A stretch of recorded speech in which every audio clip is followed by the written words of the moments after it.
амарӯза бо 5 забон барномаҳои иттилоотӣ ва татбиқи сиёсати хориҷӣ байналмилалии президенти ҷумҳурии тоҷикистон намудани истеҳсоли маҳсулоти воридотӣ ва истиқлолияти давлатии ҷумҳурии тоҷикистон имконоти ҳояи давлатдорӣ اطرامزی صلح وطن در ҷумҳурии тоҷикистон дар арсаи байналмилалӣ در همه دور و زمان نیروی پیشبرنده جامعه و شمال ذره خاک پاک وطن عزیزمان بسا عزیز و مقدس است.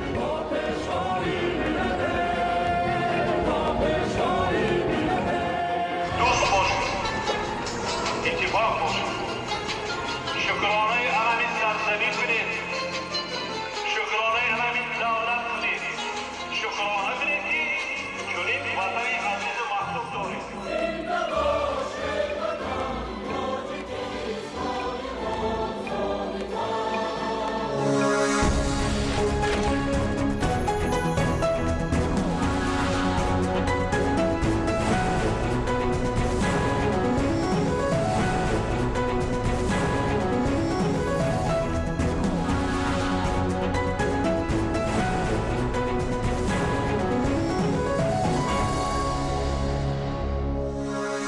ассалому алайкум бинандаҳои гиромӣ, барномаи тиловати ахборо бо муҳимтарин хабари гузоришҳои тоза мустақиман манзуратон менамоем.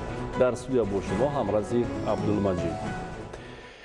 22 январ дар шаҳри Душанбе бо иштироки асосгузори сулҳу ваҳдати миллӣ, пешвои миллат, президенти ҷумҳурии Тоҷикистон муҳтарам Эмомалӣ Раҳмон ва раиси Маҷлиси Миллии Маҷлиси Олии Ҷумҳурии Тоҷикистон, раиси шаҳри Душанбе муҳтарам Рустами Эмомалӣ дар шаҳраки донишҷӯёни Донишгоҳи Миллии Тоҷикистон бинои нави таълимии факултети иқтисодӣ ва молиявии Донишгоҳи Миллӣ мавриди истифода қарор дода шуд. пешвои миллат ҳамчунин дар ин бинои таълимӣ осорхонаи пешвои миллатро ифтитоҳ намуда бо шароити бинои хобгоҳи рақами 8 донишгоҳ ки навбудиён аст шинос шуданд. дар натиҷаи тадбирандешии роҳбарати Донишгоҳи Миллии Тоҷикистон шаҳраки донишҷӯён ба як гӯшаи ободу зебо ва дорои шароити муосир табдил дода шудааст. гузориши ҳамкоронамон. 22 январи соли 2021 асосгузори сулҳу ваҳдати миллӣ, пешвои миллат, президенти ҷумҳурии Тоҷикистон муҳтарам Эмомалӣ Раҳмон ва раиси Маҷлиси Миллии Маҷлиси Олии Ҷумҳурии Тоҷикистон, раиси шаҳри Душанбе муҳтарам Рустами Эмомалӣ дар мавзеи шаҳраки донишҷӯён бо бардоштани парда аз рӯи лавҳаи рамзӣ бинои нави таълимии факултети иқтисодӣ ва молиявии Донишгоҳи Миллии Тоҷикистонро мавриди истифода қарор доданд. таъкид кардан ба маврид аст ки Донишгоҳи Миллии Тоҷикистон яке аз муассисаҳои бонуфузи олии таълимии мамлакат ба шумор меравад.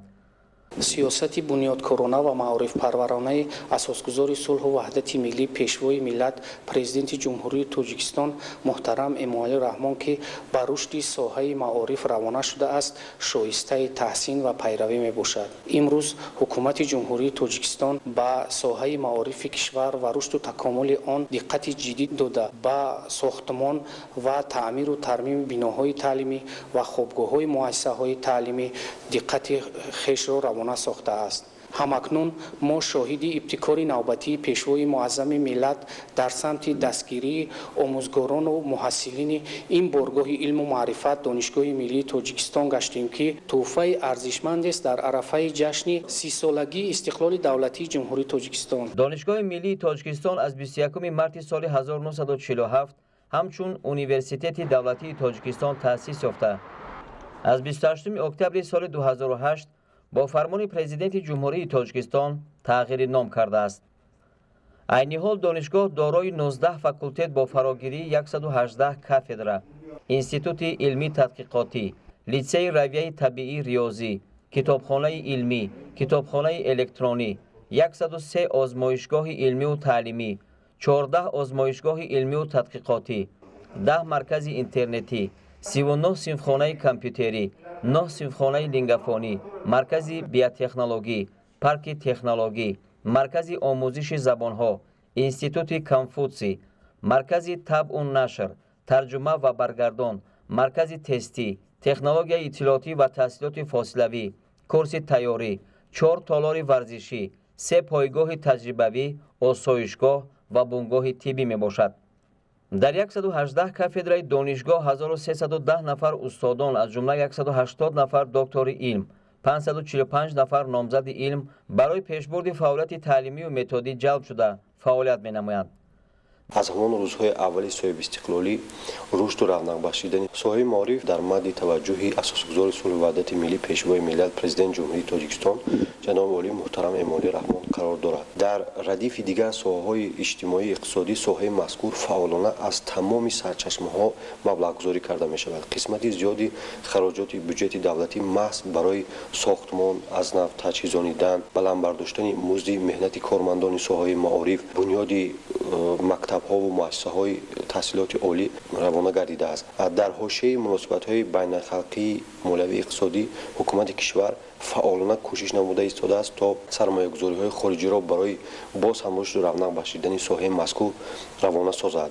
қисмати зиёди лоиҳаҳои сармоягузорӣ маҳз дар соҳаи маориф татбиқ гардида истодаанд. ба ҳамагон маълум аст ки қариб дар тамоми сафарҳои асосгузори сулҳу ваҳдати миллӣ пешвои миллат ба шаҳрноҳаҳои мамлакат дар радифи ҳамаи он корхонаҳои истеҳсолии маишие ки кушода мешавад ҳатман муассисаҳои таълимоти умумӣ кӯдакистонҳо боғчаҳо кушода мешаванд ки ин ҳам як ҳиссаи нақши арзандаро дар рушду такомул бахшидани соҳаи маориф мегузорад. донишгоҳи миллии тоҷикистон дар радифи дигар муассисаҳои олии касбӣ яке аз донишгоҳҳо як аз муассисаҳое ба ҳисоб меравад ки дар татбиқи ҳадафҳои стратегии мамлакат нақши арзандаи худро гузошта истодааст. дар донишгоҳ 725 нафар устодони дорои унвони илмӣ фаъолият доранд ки 55% онҳо кормандони асосии донишгоҳро ташкил медиҳанд. ин шумора яке аз нишондиҳандаҳои беҳтарин дар байни муассисаҳои таҳсилоти олии ҷумҳурӣ мебошад.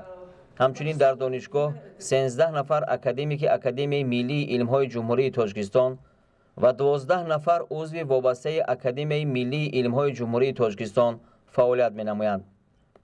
ба рушди соҳаи илму маориф аз ҷониби давлату ҳукумат таваҷҷӯҳи зиёд зоҳир мегардад ва ин ғамхориҳо